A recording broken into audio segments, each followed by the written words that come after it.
Welcome, my precious. You're joining me for BloodBound 2, Chapter 13, The Compound. Quiet. You all stare at the massive order compound below, taking a moment to come to terms with what you are seeing. So, Elias, do we have different definitions of small manor? I'm pretty sure the orders had some significant renovations.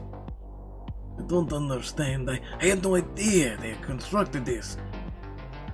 When exactly were you here last? Only a few years ago, just to keep tabs on them. And by a few, you mean 30? Oh boy. How exactly are we supposed to get through this? Even with these outfits, this won't be a walk in the park. We just have to keep going. We can't dwell on one setback.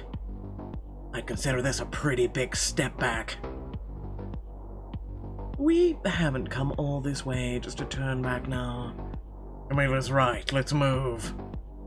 We'll creep forward over the rise, being careful not to be seen or make too much noise. At the bottom of the rise, everyone ducks behind a large truck. Adrian peers around the corner.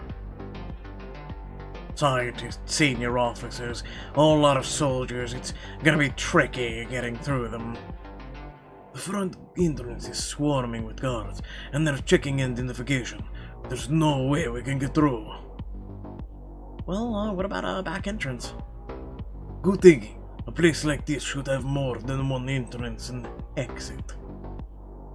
Scans the building and then points to a small service door on the far side. I see one over there. Let's go. You all walk out from around the truck, attempting to blend in and act like you belong. As you approach the back exit, Elias holds up a hand to stop you. It's flanked by guards, but thankfully not as many as the main entrance. I can handle this. Adrian walks forward with confidence in his ordered uniform. The guards start to greet him and then hesitate. Hey, I don't recognize...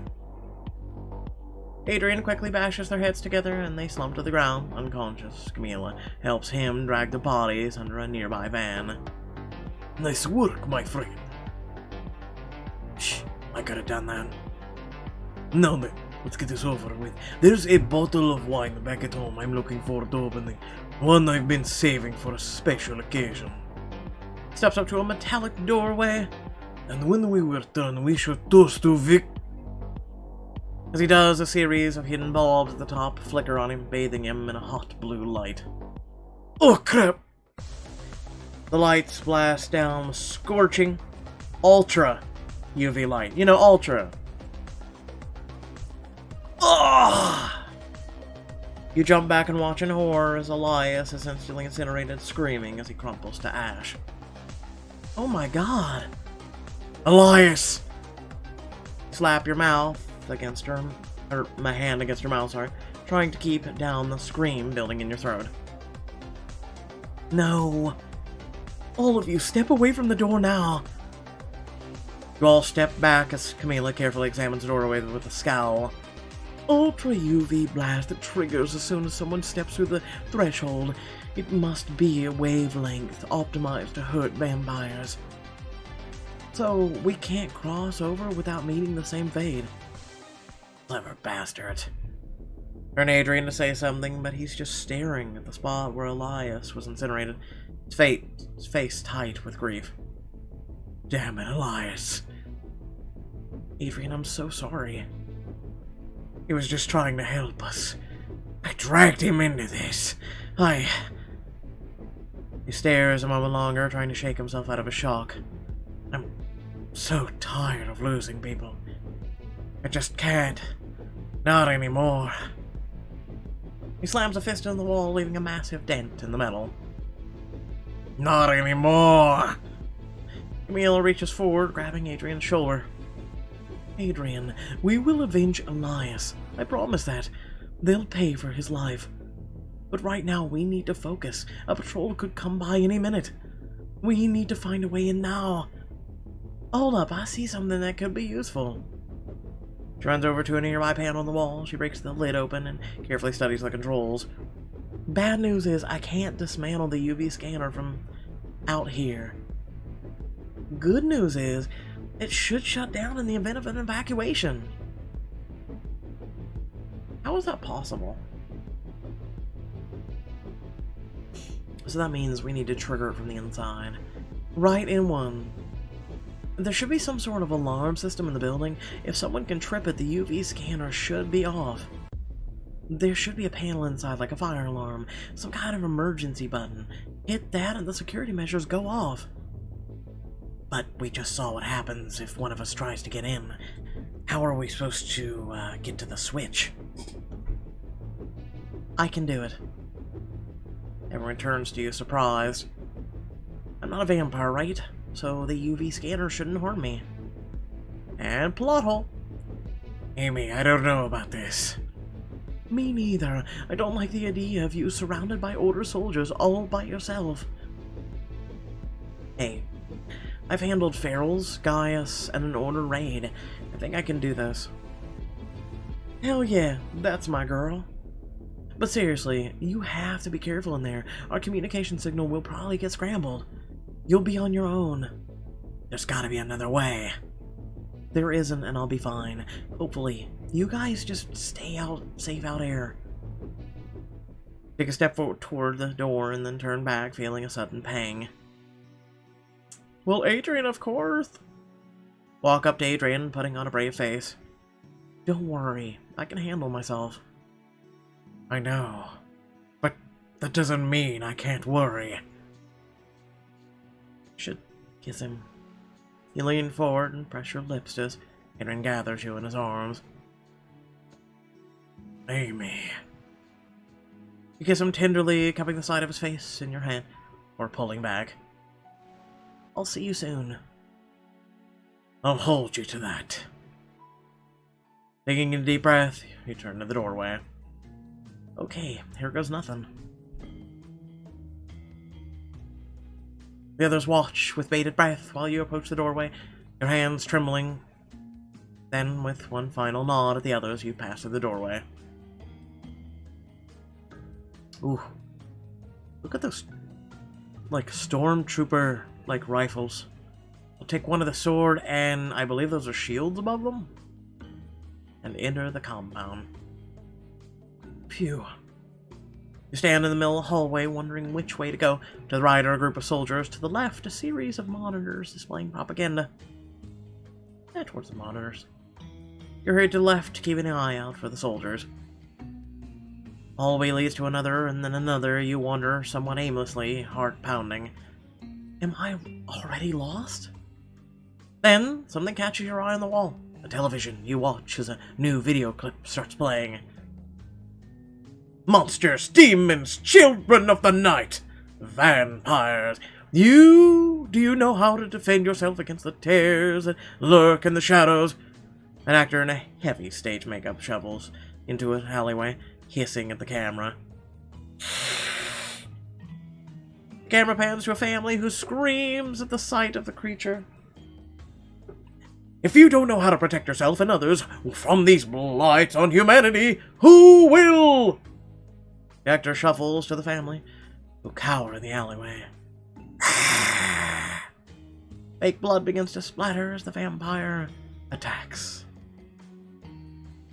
Oh, come on. You shake your head and move on as the actors scream away. You keep moving through the compound, ducking around corners when you hear approaching guards. That's it, Amy. Just don't get caught. Everything will work out. Maybe. As you creep down another hallway, you spot a bulletin board near the door. Something on the bulletin board looks out of place, though you can take a closer look. That's... A painting fragment is pinned in one corner. Looking around, you wonder if you should take it.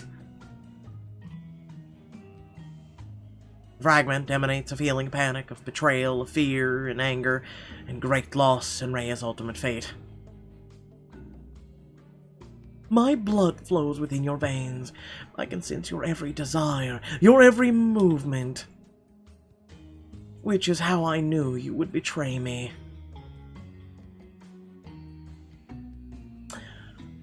Take the fragment. Leave it. I'm gonna assume the other guy betrayed her, and Gaius was very loyal to her. But so far, we've got the huge vibe from all this. Biting your lower lip, you reach for the painting fragment. Ah! And are swept away into a new memory. Thank God time pauses around us. The image that unravels before you is familiar. It is a large subterranean chamber with a tree at its center. A figure walks into the chamber, somber and slow. A Xenocrat kneels reverently before the bone-white tree, his head bowed. Please. He extends a hand and places it upon the white bark of the tree. In a state of awe, he brushes his thumb against the bark.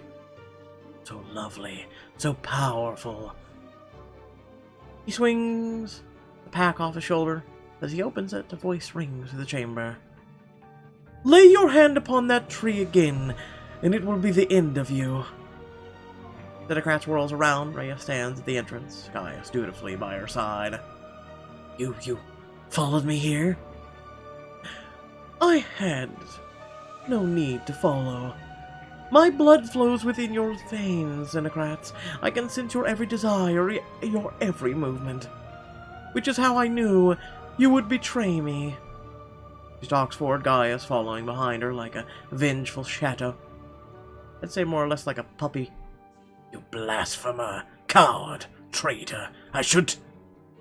Rhea raises a hand, silencing Gaius.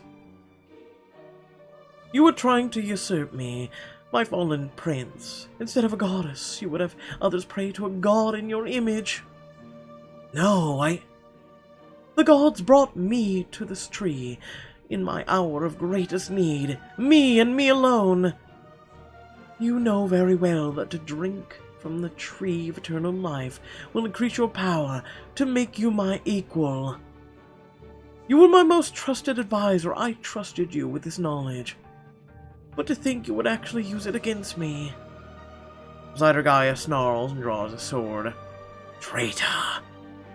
He points a sword at Xenocrats, who flinches away. You want my goddess's power for yourself? No, that's not true. Kicking his pack open, Xenocrats bends down, grabs a knife, and pointing it at Gaius. I did not come here for power. I came here to snuff it out.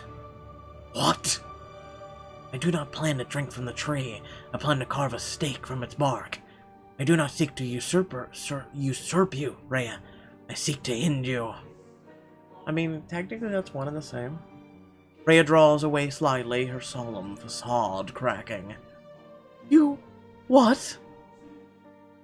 When I first saw what you had become, I was overwhelmed with awe. I was certain the gods had blessed you. I worshipped you. As you should have. You were right to kill my father, but now you've become no better than him. I know of your sacrifices, Rhea. I know of your cruelty, your hunger, your lust for power. You don't want a peaceful world for us. You want to burn it all down and reign over ashes. You are cursed, Rhea.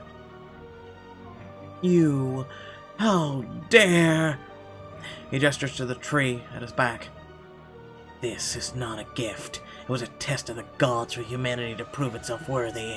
A test of fate to show mankind is capable of purity and decency. He gazes at Rhea as his eyes fill with tears. And we have failed.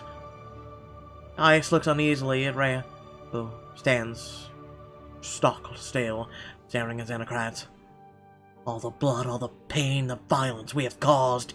This will be the legacy of our sins. I am not free from this curse. I have been complicit in it. I have aided your madness. I have stained myself forever with your sin. But no more. We must start a new era, one of peace and atonement. We must give the world back to humanity. It is the only way. Finally, she moves. She walks up to Xenocrats and grips his chin in her hand. Oh, Xenocrats, my dear, sweet prince. What happened to you? He locks his eyes with hers, shedding a tear before his gaze hardens. I have finally become myself again. And with that, he grabs Rhea's shoulders and spins around, slamming her against a tree. Both Rhea and Xenocrat stare down in amazement as a branch protruding from her chest, impaling her. No! Xenocrat backs away as Rhea twitches on the branch, her eyes rolling back in her head. Gaius runs forward, but it's too late. Her body hardens and freezes, her skin turning wooden as the tree begins to absorb her. Tendrils sprout from her face, her arms, her legs. Her body sinks back, vanishing. Hey, no! You can't. No. Please, no! Gaius sobs and screams and despairs. Xenocrats continues to back away, shaking. But even as Ray arrives, the tree wraps around her, pulling her in, and consumes her. While Gaius falls to his knees, sobbing, Xenocrats turns and flees into the darkness. You're flung out of the memory so suddenly that you have to catch yourself against the wall. Oh my god. So one more fragment to go? Jerk your head to clear it, and then remember where you are. No time to dwell on it. I have to keep going. As you quickly make your way down the hallway, you pass by what looks like a classroom. What happens in there? Hold it right there. You freeze, having been spotted by what looks like a stormtrooper. It gets worse. The Order Commander looks you over suspiciously. Who are you? What are you doing here? Finn, it's me. You're my only hope. I'm...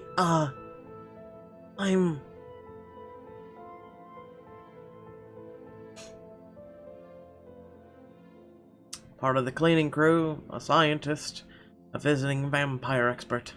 The commander stares at you a moment, sweat beginning to bead on the back of your neck. A vampire expert, you say? Yes, my name is Professor Shelby Anderson from Oxford branch. The soldier stares at you intensely, and then nods. Well, why didn't you say so earlier? We could use someone like you right now. You can. I've got a class full of rookies in there. New recruits green as fresh-cut grass. Mind taking over for a second?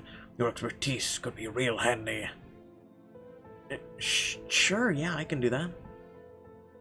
Oh boy.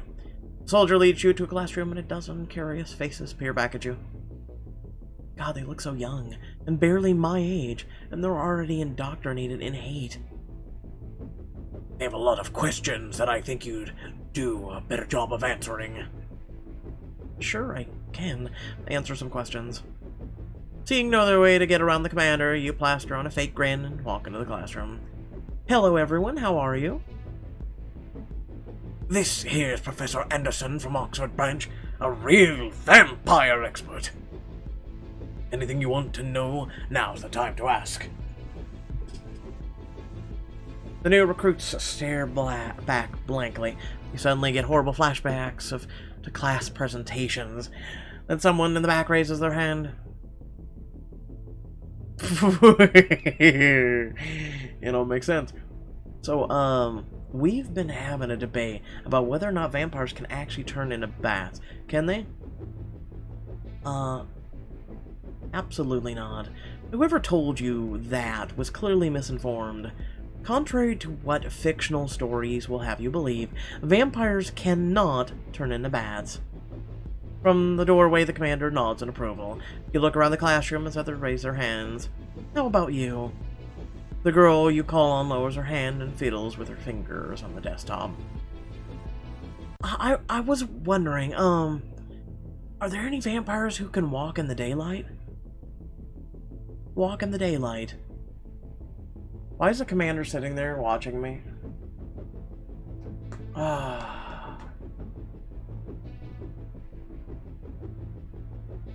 No, none can. There is no way a vampire can walk in sunlight without severe consequences.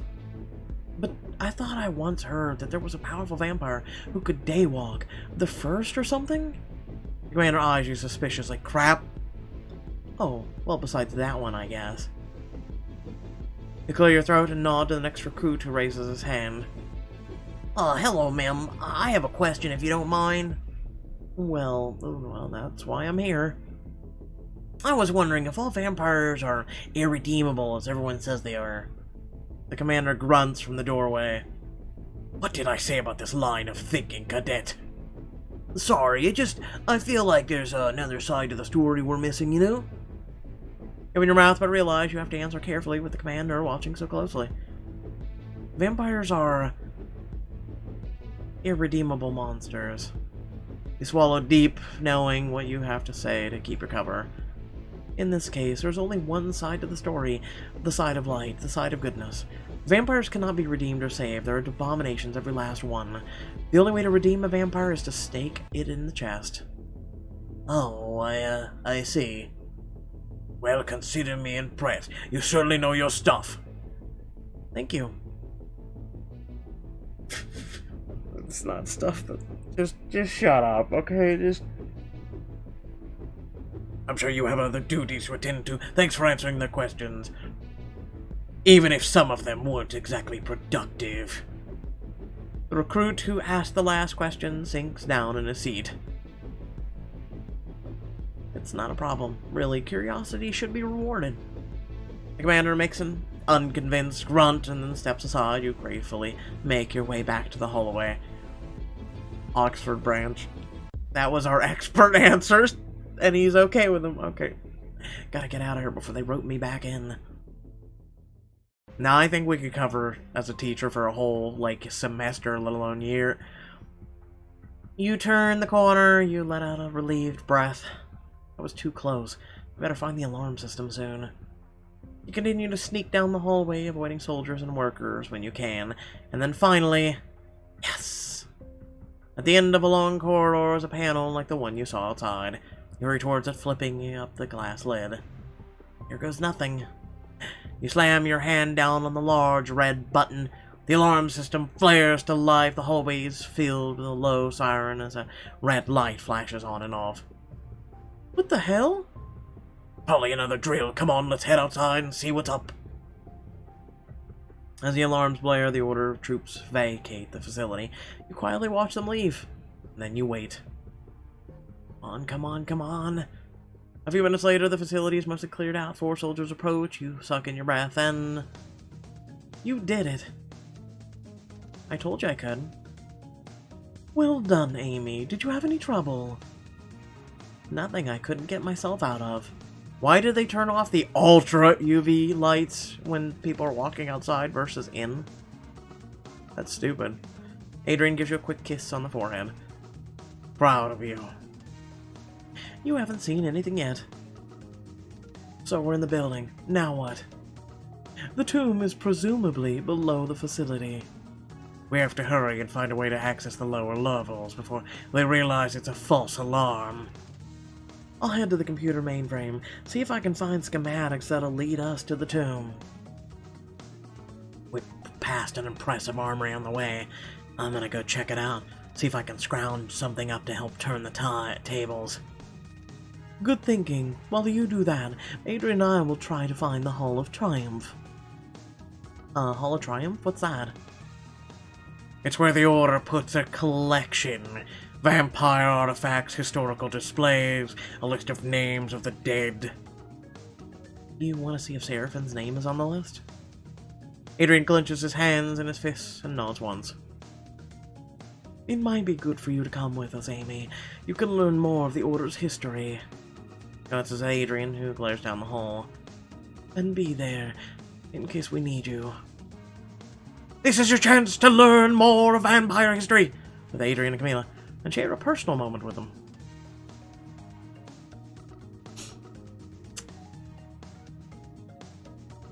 Guessing the other ones just chill with the others. As everyone splits up, you follow Adrian and Camilla down the hallway, dodging around soldiers hurrying to evacuate. Soon enough, the 3 of you slip through a set of double doors and into a wide chamber. Wow. You find yourself surrounded by antiques, plaques, mementos, trophies, medals, all sorts of order paraphernalia. This is a lot. Hey, there's a picture of Gaius. I'm guessing his armor. An axe, a very unique shield. Crossbow and arrows. Sword, I like the sword. A giant skull, and I don't know what the necklace is. Camilla picks up a nearby object, a wooden figure of a dancing woman. I think they took this when they raided the crypts in Paris. It looks familiar. Adrian curses and looks around, seething. These are their trophies, the proof of conquests. You look around again, feeling vaguely sick at the idea. Is that a shelf full of urns? Adrian walks over to the shelf and picks one up, staring mournfully down at it. The ashes of some of the most powerful and famous vampires they've killed. There must be hundreds of years old. I wonder if I knew any of them. Adrian sighs and carefully sets down the urn, shaking his head before he turns to the rest of the room. So many of us. So many lives. So many killed. Ancient artifacts. Wander towards the display cases beyond the glass are artifacts that look like they belong in a museum. There's an earthen jug, a jeweled scepter, and a silver goblet. I'm surprised they're just able to keep this stuff. Camille overhears and nods to the artifacts. To the victors go the spoils, apparently. Camille stops in front of an elegant Japanese woodcut, one that shows a woman who looks suspiciously like her. Is that... Yes, 13th century, I believe from the Nakamura clan. You were in Japan in the 13th century? I fled Europe for a bit, seeking adventure, glory, shelter. I found it in Japan. I commissioned an artist to make this for me. He was one of the most prized possessions. Until the Order took it from me. Adrian studies the painting at her side. I'm sorry, Camilla. You have an even longer history with the Order than most of us do. We've had our own fair share of trials in America. In truth, I'm glad you didn't have to face them back then. What, you don't think I could have taken them? A slight teasing tone in his voice helps dispel some of the tension. She laughs softly. Well, you are younger than me. You still have some tricks to learn. Like what? That's for me to know, and you to never find out. Still, I wish I could have been there for you. Back then. We tried our best with what we had, and things were easier once we came to America. And once you showed up. Is that so? I seem to recall you didn't trust me very much at first. She rolls her eyes. Can you blame me after what we went through? No, I can't, but you helped me anyway.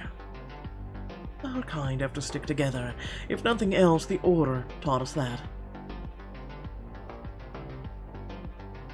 Say something, I'm giving up on you.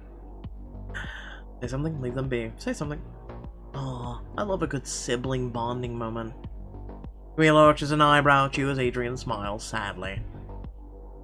You should have seen us back then. There were a lot more spats. All of which I won, if I recall correctly.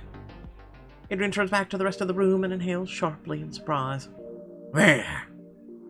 He faces over to a massive ledger sitting on a pedestal in the back. You and Camilla follow as he flips through the pages. These are the records of every vampire they've killed.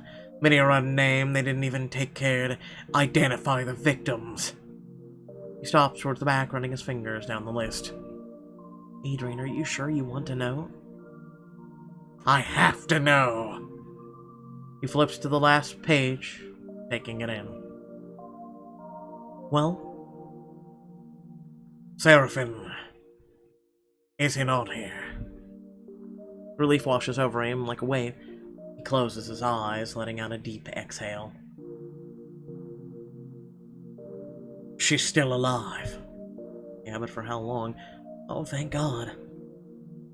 We'll find her, Adrian, wherever she is. He nods and takes a step back, breathing shakily. His relief gradually hardens into anger. They'll pay for this. For all of this. He indicates the room around them. Camilla sighs. This may sound strange, but I think I understand them in some way. What are you talking about? I can't speak for all of us, but you have to wonder just how many lives vampires have taken over the years. The ledger is heavy, but how heavy would mine be, or yours, or all of ours combined? If we had a hull like this, how much larger would it be? That doesn't excuse what the Order's done. I didn't say that it did. It makes me realize how alike we are. They kill us, we kill them. They kill us, we kill them. Two predators hunting each other, trapped in a vicious cycle of bloodshed that has no end. Adrian clenches and unclenches his fist, glaring around at the mementos and trophies. They've made us this way. We have to be ruthless. This violence, just to survive.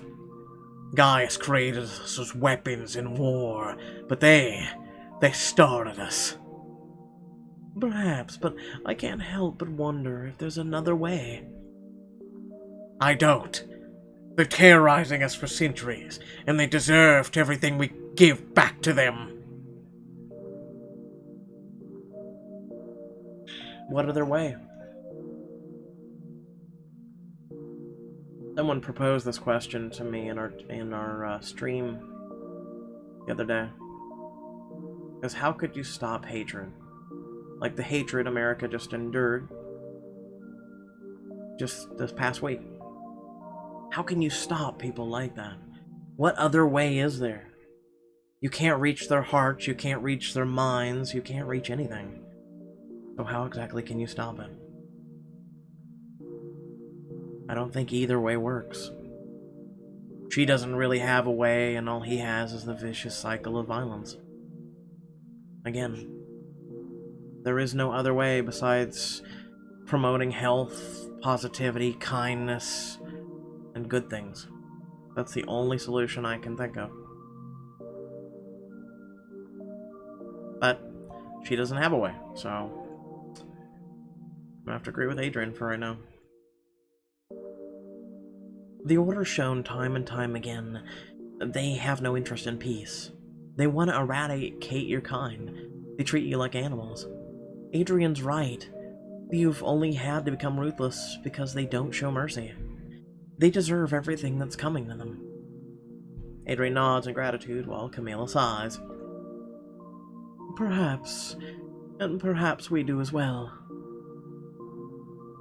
The two of them move off in different directions. Adrian goes to glare at some paintings, while Camilla sadly studies a bookshelf. Follow Adrian warily. Hey, I'm sorry. For what? The voice is flat, low, as if trying to contain his anger. Well, I was about to say I understand, but I don't. Not as much as I would like to. I feel like I'm just getting in the way. I wish I could do more to help. Adrian frowns and turns to you. Amy, you've already helped us more than we could ever repay. But places a hand on your shoulder, some of his warmth returning. You mean so much to us, Amy. Don't forget it. There's no way to determine what will ever happen next, but it's easier with you around. I think we'll be just fine. Things are bleak right now, I'll admit. But I believe in us, in all of us. We'll make it through this somehow. He smiles sadly at you. I wish I had your optimism, Amy. You used to. You used to be an idealist, a dreamer. You're the one who spoke to me of a better world. And what did my idealism get me? Gaius returned, the Order massacred vampires, Seraphim taken.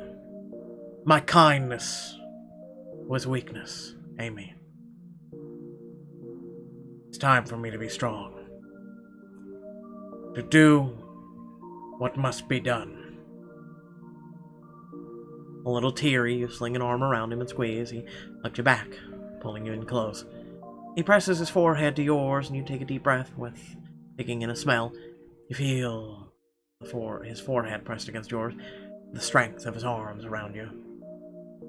I'm so lucky I met you, Amy. Whatever happens next, wherever this goes, it was all worth it for the time we had. I don't want to lose you, Adrian. Promise me. Promise me you won't do something you can't come back from.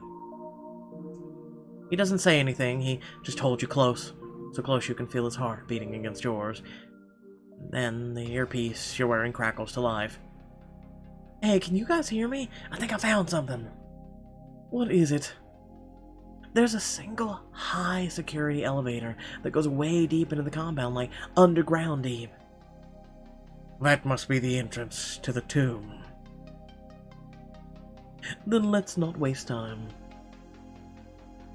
You all follow Lily's instructions and regroup outside the elevator access doors. How was your tour of the armory? Great. I grabbed some stuff I think could be useful. Here, Amy, you should take this.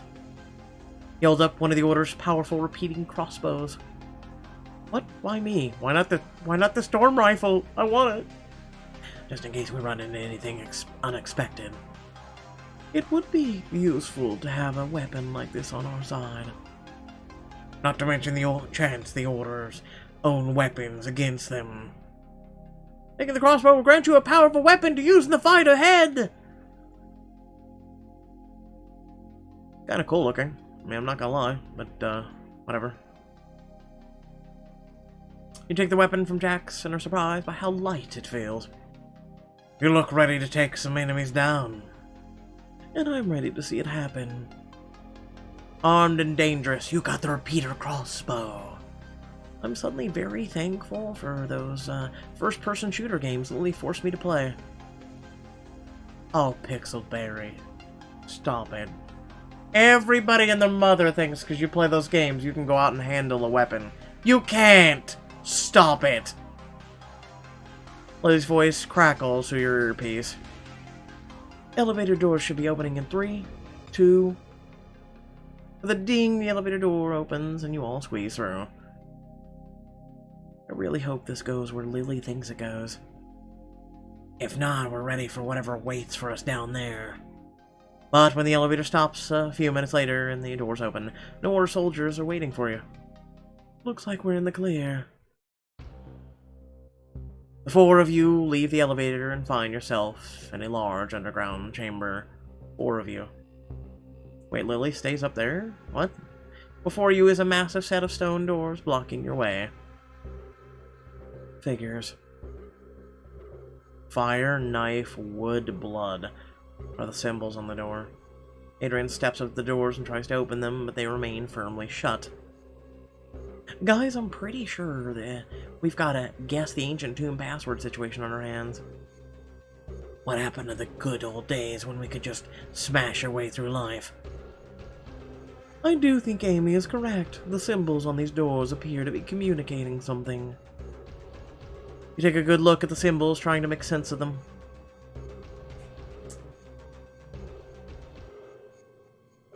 Okay. So I'm assuming that's either blood or water. It's really the symbol for both.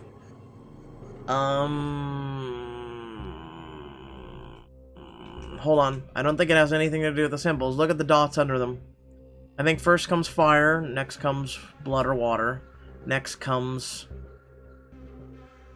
the knife, and the wait, no, the knife and the water have 5 dots under them.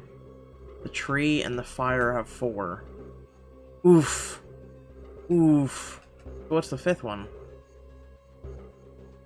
Because I'm thinking tree comes after knife, water or blood, and fire is first. I guess we'll see. I should examine the symbols. Ah, I'll let you take a guess. Okay. Let's make a guess. Oh, you gotta be fucking kidding me right now. I'm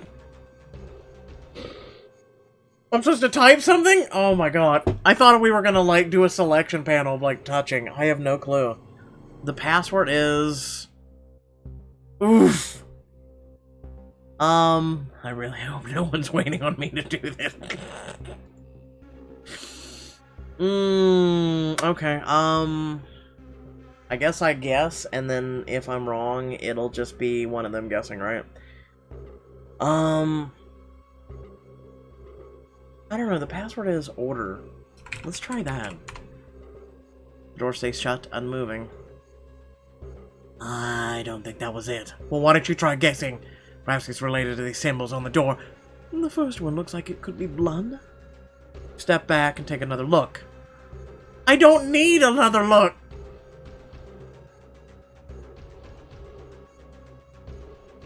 Make a guess. I don't know. I suck at these! If you were to tell me they were symbols, sure. Okay, hold on.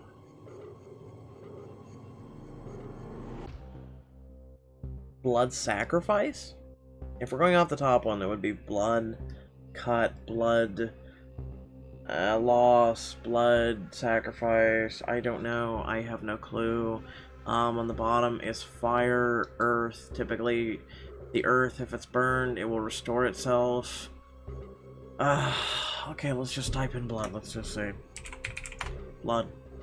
Still nothing. Damn, I thought that was it. What do you think those circles underneath mean? Letters? Maybe, but a few seem to be singled out. I don't fucking know. Oh my god, this is killing. I don't know. We tried order. We tried blood.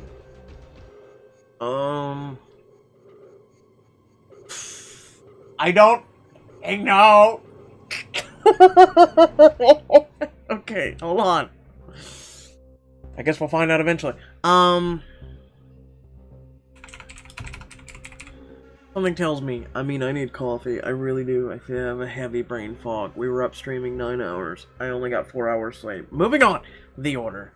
I think I've got it. Takes a deep breath and then speaks in a confident power voice. Life.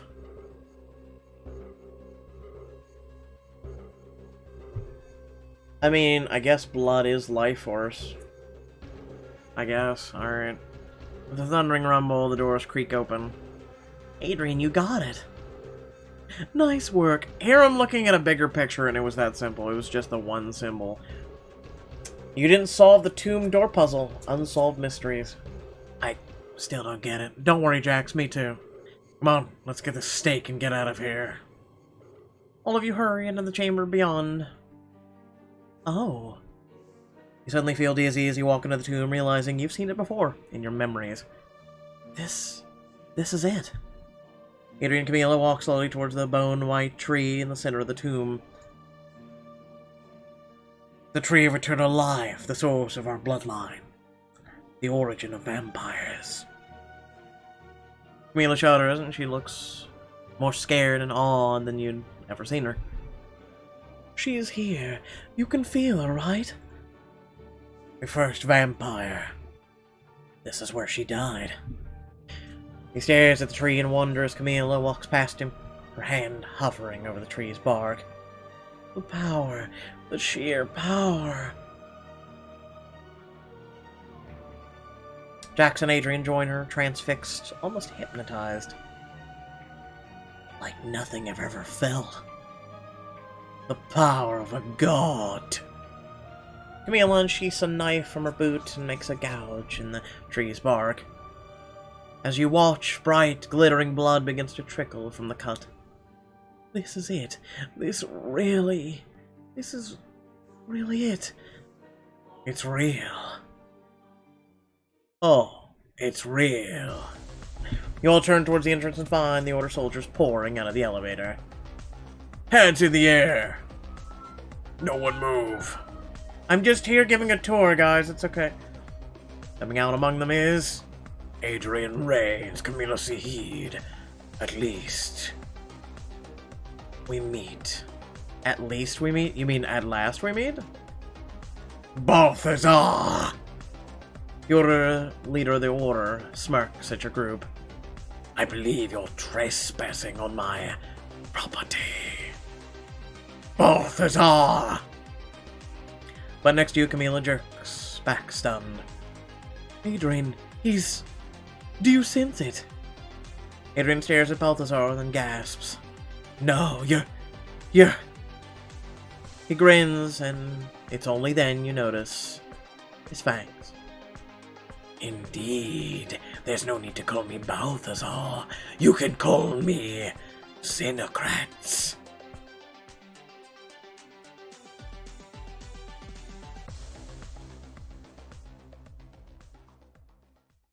Okay, I'm kind of like, what? Wow. Wow. Okay, I'm kind of in shock right now. I mean, that was actually good. That was actually really good. Wow. I'm impressed. Like I said, there's only one good book left that Pixelberry has, and that's BloodBound. With that being said, thank you all for watching. Please remember to like, share, and subscribe. Hey, guess what, guys? We're on Mixer. Mixer, if in case you don't know, is a streaming service, which is kind of like YouTube Stream or Twitch, but it is significantly more positive. It is a fantastic experience. Last night we streamed. We had hundreds of people join us. It was amazing. It was amazing. It really was. And so I just want to give a shout out for any of you guys on YouTube that actually joined me. Please, if you do not know, you can go to Mixer right now on your desktop, on your mobile app, and just look me up on Locum23. We have a massive, just already within day one, a massive fan base that is just extremely positive, passionate, and just awesome. We were literally streaming for 9 hours. I was still keep trying to going because how just awesome the fans and everybody were. But I had to eventually, you know, tap out. I was tired. Yesterday was a long day. And on top of it all, I didn't feel good to begin with. That's one of the reasons why, you know, I didn't get, you know, our one little thing done. But then I came on, I was like, you know what, I'll do it tomorrow, which I plan to. And then, you know, we got on Mixer, and it was just, it was the first time in a long time that I went to bed with a smile on my face. Let me just tell you that. I was so happy. It was just a very, very positive experience. I promise you, if you come to our Mixer, you hang out, you will not have any regrets. Kind of like our Discord, you know? But Discord doesn't need you to be streaming or anything. It's just where you chill, you chat. It's like Facebook Messenger, but without the invasion, okay? So, with that being said, thanks for tuning in, and I'll catch you all in the next video. Peace.